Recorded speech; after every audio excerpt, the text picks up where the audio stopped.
Good morning students, I am Meenu Mathur with all of you from DAV public school Sikar. आज हम पढ़ेंगे for class 5th subject EVS chapter 4 let's clean together. इसका आज पढ़ेंगे हम part 5। Okay, so look carefully in your book children.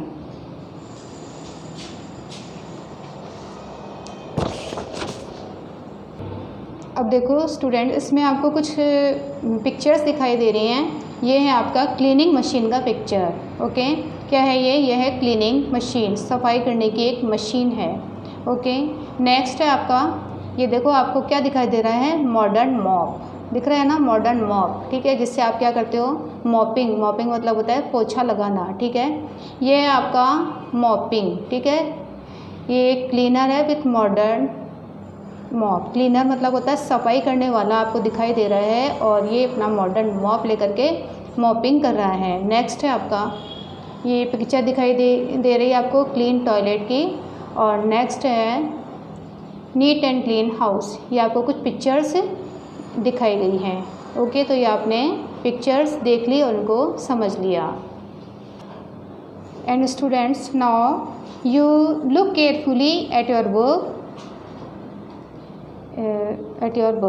Okay, तो हमारा जो टॉपिक है ये है cleanliness must be our habit not show off. तो इसमें बताया गया है कि क्लीनलीनेस की जो हैबिट होती है ना, ये हमारी हैबिट ही होनी चाहिए। ये हमारा कोई शो ऑफ नहीं होना चाहिए, हमें शो ऑफ नहीं करना चाहिए। ठीक है, हम लोग क्या करते हैं कि जब कोई आने वाला होता है तब हम क्या करते हैं, फटाफट क्या कर देते हैं, घर को एकदम साफ़ सुथरा कर देते हैं, नीट एंड क्लीन कर देते हैं। तो हम ऐसा क्यों करते हैं? क्यों ये हमारी हैबिट में क्यों नहीं होता? हम क्या करते हैं? शो ऑफ करते हैं। शो ऑफ मतलब होता है दिखावा, है ना। शो ऑफ मतलब क्या होता है? किसी के देखने के लिए जो चीज़ की जाती है। बल्कि क्लीनलीनेस जो होती है मस्ट बी आवर हैबिट ना, हमारी आदत होनी चाहिए क्लीनलीनेस की। तो इसमें ये बताया गया है। So let's start, look carefully. Ganga's brother and bhabhi went on a trip to Chandigarh, and when they returned they showed her photographs of their visit। देखो, गंगा के भाई और भाभी वो कहाँ पर गए थे? ट्रिप पर गए थे, मतलब घूमने के लिए। कहाँ पर? चंडीगढ़ गए। और जब वो वापस आए तो उन्होंने क्या दिखाया? दे शोड हर, उसको दिखाई, किसको? गंगा को। क्या दिखाई? फोटोग्राफ दिखाई उनको ऑफ देयर विजिट, कि भाई हम घूमने गए थे तो गंगा के जो भाई और भाभी थे उन्होंने क्या दिखाया? गंगा को फोटोग्राफ दिखाई। ठीक है, जब हम घूमने जाते हैं तो फ़ोटो हम क्लिक करते हैं और उन्हें क्या दिखाते हैं ना एक दूसरे को, तो वैसे ही उन्होंने भी दिखाई। तो गंगा ने नोटिस किया, Ganga notice that all the places were very clean. अब वो क्या देख रही थी? उसका ध्यान तो इस बात पर जा रहा था कि देखो, उसने ये नोटिस किया कि ऑल द प्लेसेस जो थी वो कैसी थी? बहुत ज़्यादा साफ़ थी। उसने सोचा कि अरे ये देखो, चंडीगढ़ में तो हर चीज़ बहुत साफ साफ दिखाई दे रही है। अब उसके मन में एक विचार आया। उसने क्या सोचा? She thought that our homes are comparatively smaller and are not so clean. उसके मन में ये विचार आया कि भाई हमारे जो घर है ना वो क्या है, कंपैरिजन ये उसने कर लिया। उसने सोचा कि कंपैरेटिवली हमारे घर जो हैं वो छोटे हैं, है ना। वो तो एक बड़ी जगह थी और उसने सोचा कि क्योंकि हमारे घर छोटे हैं तो इसलिए वो कितने क्लीन नहीं रहते। तो her brother's friend whose house her brother and bhabhi had visited was planning to come to Ganga's village for some days. तो उसके भाई के जो फ्रेंड जो थे, हुज हाउस हर ब्रदर, है ना, जिसका घर था, हर ब्रदर एंड, जिसके घर पर उसके भाई और भाभी जो थे वो गए थे, प्लान बनाया था to come to Ganga's village for some days. तो उसके जो भाई और भाभी गए थे ना उसके फ्रेंड के घर पर चंडीगढ़ घूमने के लिए, तो उन्होंने कहा कि भाई हम भी बुलाएंगे गंगा के विलेज में, उनको इनवाइट करेंगे। तो she thought that they would not feel good about the surroundings when they come to her home. अब गंगा तो ये सोच में पड़ गई कि भाई वो जब वो यहाँ पर आएंगे तो उनको अच्छा फील नहीं होगा अबाउट द सराउंडिंग्स। जब वो देखेंगे कि हमारे घर के चारों और हमारे घर में देखो अच्छा ही नहीं है, क्लीन ही नहीं है, तो ऐसी फीलिंग आ गई उसके मन में। She had a conversation with her भाभी रिगार्डिंग दिस मैटर। तो इसके बारे में उसने अपनी भाभी से कन्वर्सेशन किया, मतलब बातचीत की इस मैटर के बारे में। तो as she was a sensible women, क्योंकि वो कैसी थी, उसकी जो भाभी थी एक समझदार वुमेन थी। She explain Ganga that whether our house is small or big it does not matter at all. तो उन्होंने ये समझाया कि भाई हमारा घर चाहे स्मॉल हो चाहे बिग हो, लेकिन इसमें ये कोई इससे मैटर, इसका क्लीनलीनेस से कोई मैटर नहीं है। द मोस्ट इम्पॉर्टेंट थिंग क्या है कि इज़ टू मेंटेन क्लीनलीनेस, मतलब हमारे जो इम्पॉर्टेंट थिंग जो है वो क्या होनी चाहिए कि हम क्लीनलीनेस मेंटेन करें, है ना। हमारा घर चाहे बड़ा हो और चाहे छोटा, उससे कोई भी फ़र्क नहीं पड़ता, ठीक है। Moreover this should not be done to impress someone, instead it must be a part of our habit. तो उन्होंने ये समझाया कि हमें ऐसे इस चक्कर में नहीं पड़ना चाहिए कि हम एक दूसरे को इम्प्रेस करें, ठीक है। इम्प्रेस करने के लिए हम क्या सोचते हैं, अरे गेस्ट आने वाले हैं अभी, तो फटाफट ये चीज़ें जो है अपने प्रॉपर प्लेस पे रख दो, नहीं तो वो क्या सोचेंगे, है ना। हमारी हैबिट तो होती ही नहीं है, क्योंकि इसका जो अभी हमने पढ़ा था उसका टॉपिक भी यही था ना कि it must be our habit not show off. क्यों, हमारी आदत यदि हमारी हैबिट ही हो जाए तो चाहे घर छोटा हो चाहे बड़ा हो, इससे कोई भी हमें फ़र्क नहीं पड़ता। तो इसमें यही समझाया गया है कि क्लीनलीनेस जो होती है मस्ट बी अवर हैबिट। तो इससे जो रिलेटेड क्वेश्चन आंसर हैं वो आपको करवाएंगे और आपको इन्हें नीट एंड क्लीन राइटिंग में अपनी नोटबुक में लिखना है। Let's start question answer. तो इसमें क्वेश्चन 1 है। क्वेश्चन वन है कि cleanliness must be a part of our habit. तो what is your opinion regarding this. तो इसके बारे में आपकी क्या ओपिनियन है। आपको इसमें यही बताया था कि क्लीनलीनेस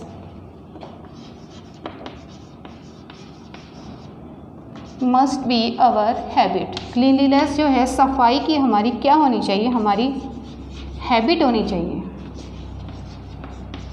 तो इसके बारे में आपका क्या ओपिनियन है। व्हाट इज़ योर ओपिनियन, आपका इसके बारे में क्या विचार है।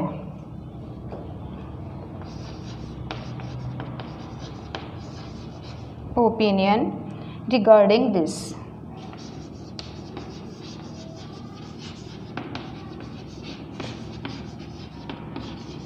तो हम क्या बताएंगे कि cleanliness must be in our habit and not show off. तो हमें शो ऑफ नहीं करना चाहिए, है ना। We should maintain cleanliness our self as well as in our surroundings.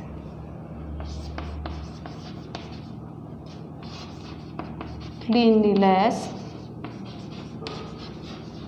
Must be our habit not show off. ये show off नहीं होना चाहिए। शो ऑफ मतलब क्या होता है, दिखावा नहीं होना चाहिए। किसी के आने पर सफाई करने की जो हैबिट होती है वो नहीं होनी चाहिए। We should maintain cleanliness our selves. हमें जो क्लीनलीनेस है उसको अपने आप ही मेंटेन करना चाहिए। We should maintain cleanliness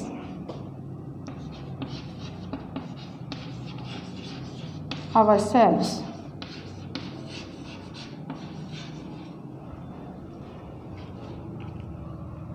as well as in our surroundings,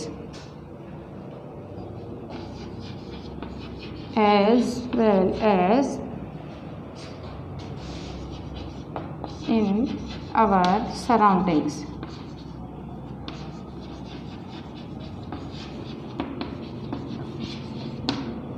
मतलब कि हमें घर में ही नहीं, हमारे चारों ओर का जो एरिया होता है उसको भी क्लीन रखने की कोशिश करनी चाहिए। तो ये इसका आंसर है। क्वेश्चन नंबर 2 है कि how should we behave with the person doing cleaning work. How should we behave with cleaners, है ना। जो जो पर्सन की क्लीनिंग का काम करते हैं वो क्या कहलाते हैं? क्लीनर्स। तो हमें जो क्लीनर्स होते हैं, सफाई करने वाले लोग, उनके साथ किस तरह से बिहेव करना चाहिए? हमें इन्हें प्रॉपर रेस्पेक्ट देनी चाहिए, है ना। We should give proper respect, क्योंकि ये क्या होते हैं? हमारे हेल्पर्स होते हैं, हमारी हेल्प करते हैं ना, ये हमारे हेल्पर्स कहलाते हैं। इसलिए so we should give proper respect to cleaners.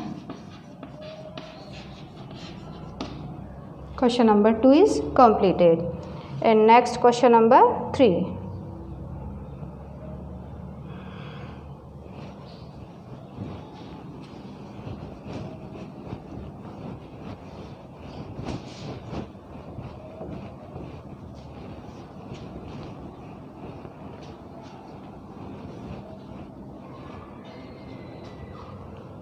Question number 3.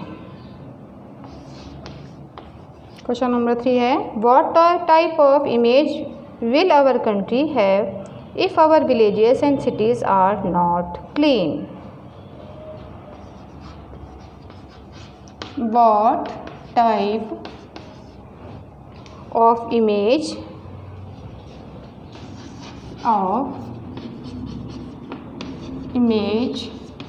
will our country,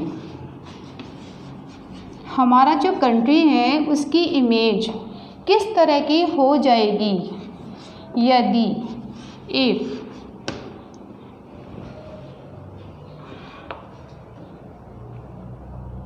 our villages and cities are not clean.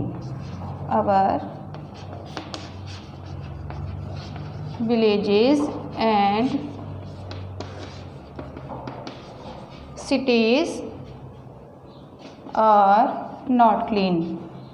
यदि हमारे विलेजेस और सिटीज़ जो हैं क्लीन नहीं होंगे, villages and cities are not clean, यदि वो क्लीन नहीं होंगे तो हमारे देश, हमारे कंट्री की किस तरह की इमेज बनेगी?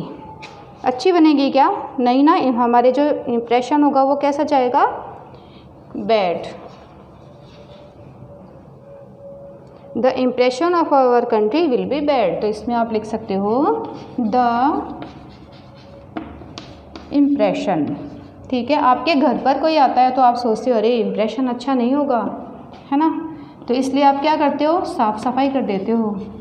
लेकिन यदि आपकी कंट्री में कोई आता है बाहर से और देखता है कि कंट्री में देखो यहाँ के विलेज और सिटीज़ जो हैं वो कैसे हैं? डर्टी हैं, क्लीन नहीं हैं, तो इनका जो हमारा जो देश है उसका इम्प्रेशन भी तो ख़राब होता है ना। तो the impression of our country will be bad. वो कैसा इम्प्रेशन होगा? बैड इम्प्रेशन, खराब इम्प्रेशन पड़ेगा। Question number 4। क्वेश्चन नंबर 4 है, if our houses are not clean how will it effect our lives? If our houses are not clean, यदि हमारे घर साफ नहीं हैं तो ये किस तरह से इफ़ेक्ट करेंगे? How will it affect our lives?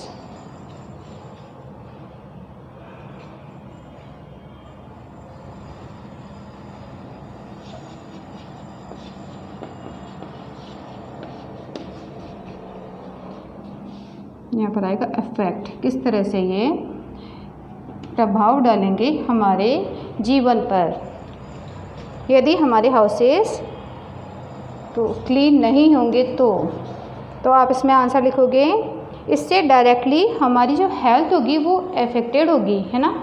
तो इसमें लिखेंगे आवर हेल्थ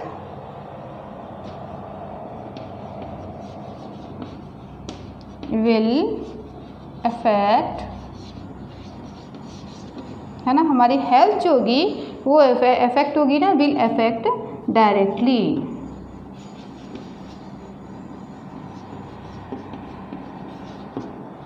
तो ये है क्वेश्चन नंबर 4।